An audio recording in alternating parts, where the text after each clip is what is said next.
Bonjour tout le monde. La rédaction académique n'est pas une tâche simple à réaliser. Vous devez produire un contenu de qualité, argumenter vos idées et respecter un style universitaire sans erreur. Après avoir finalisé votre rapport, votre projet de mémoire, il ne vous reste qu'à préparer votre présentation. Aujourd'hui, je vais vous présenter ou donner quelques conseils pour réussir votre présentation ou votre soutenance de mémoire en 3 parties. Conseils pour une bonne préparation de la présentation, un plan recommandé et quelques conseils pour un bon déroulement de la soutenance. Avant de préparer votre présentation, voici quelques conseils pertinents.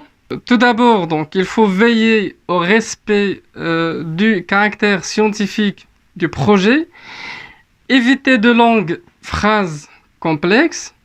Tout ce qui va être cité, dit, doit être maîtrisé et expliqué.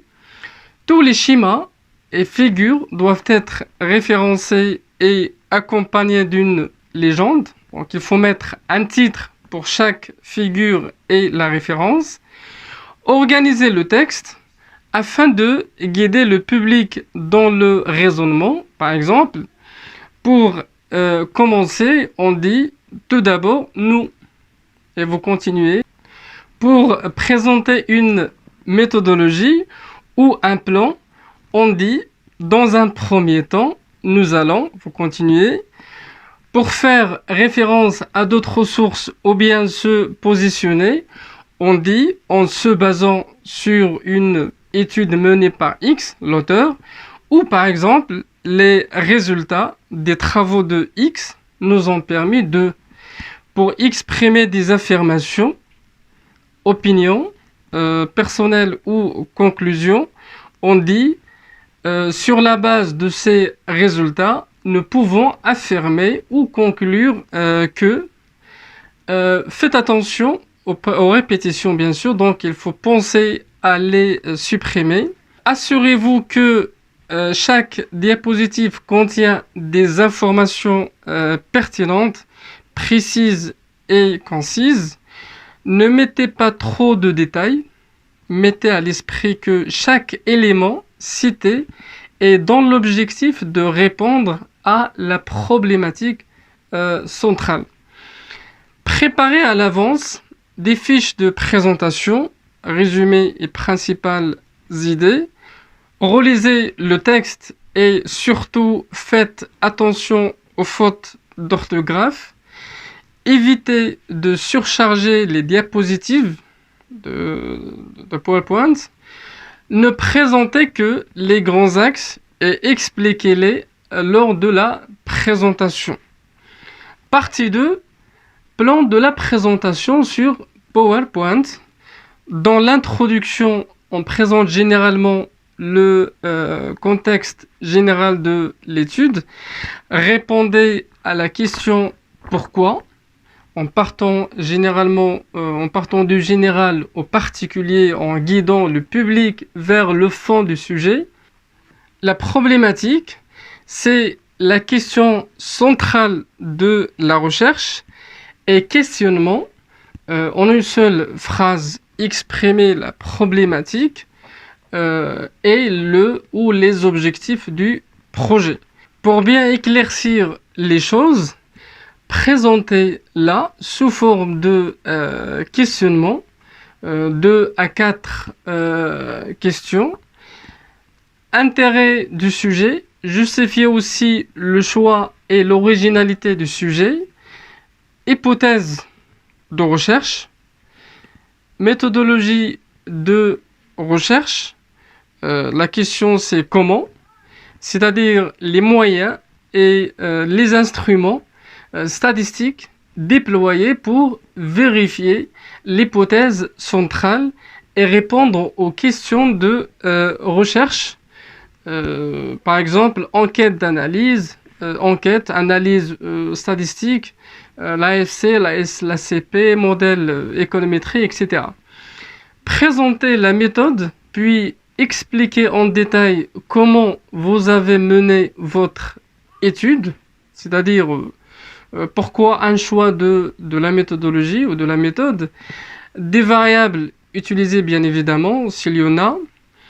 Finalement, résultat, sous forme de tableau, graphique ou schéma, ne présenter que les résultats qui répondent le plus pertinemment possible à l'hypothèse centrale et au questionnement de recherche en donnant des explications. En quoi les résultats répondent-ils à la question centrale? Sont-ils en accord ou en désaccord avec l'hypothèse?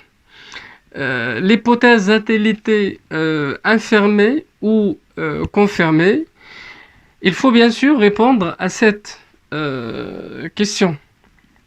Vous comparez aussi vos résultats avec les résultats obtenus par d'autres chercheurs dans la littérature, puis expliquer éventuellement les différences s'il y en a.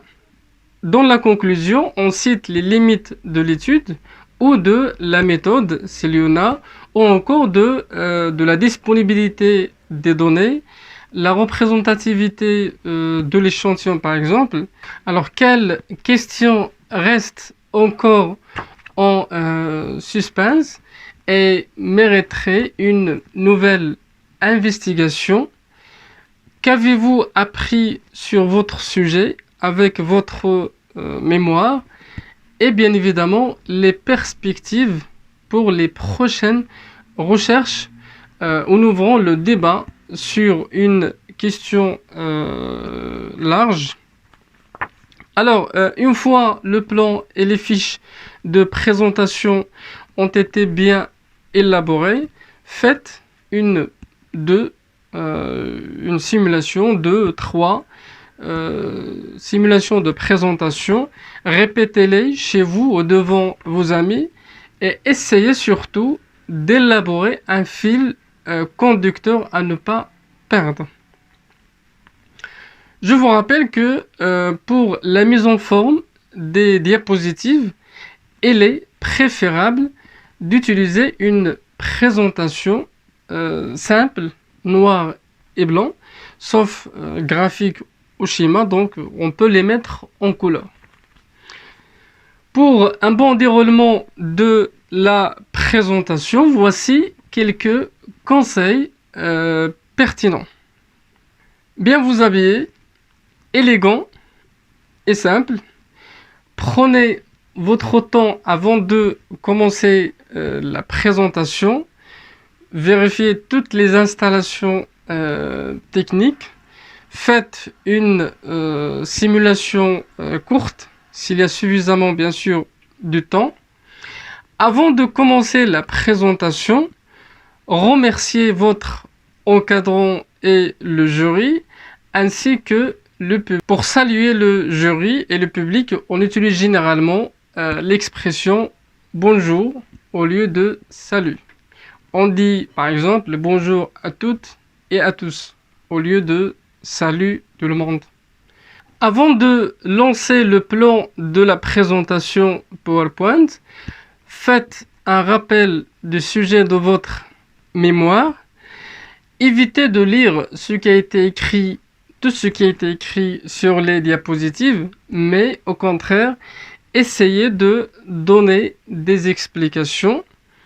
Finalement, quand on présente, il ne faut pas tourner le dos à l'auditoire pour ne pas perdre le contact visuel. Solution, avoir l'écran de votre PC portable ou un moniteur dans le champ visuel. C'est tout pour aujourd'hui. Je vous souhaite une bonne journée. Merci de votre attention et à très bientôt.